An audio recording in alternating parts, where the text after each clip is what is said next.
ഒരു മനോഹരമായ കാട്ടിലെ രാവിലെ പക്ഷികൾ പാടുന്നു, കാറ്റ് സുഖമായി വീശുന്നു. ഇത് ബാബു എന്നൊരു കരടി. ബാബുവിന് ഉറക്കം അത്യന്തം ഇഷ്ടം. ഇനിയും കുറച്ചു സമയം ഉറങ്ങാം.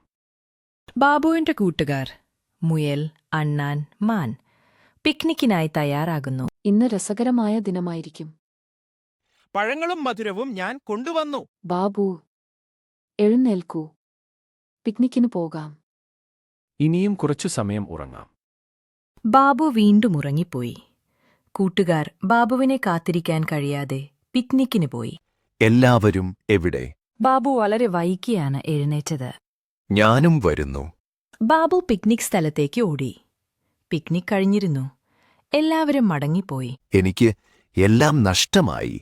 മടിയും വൈകിപ്പോകലും നമ്മുടെ സന്തോഷം നഷ്ടപ്പെടുത്തും. ഇനി ഞാൻ സമയത്ത് എഴുന്നേൽക്കും.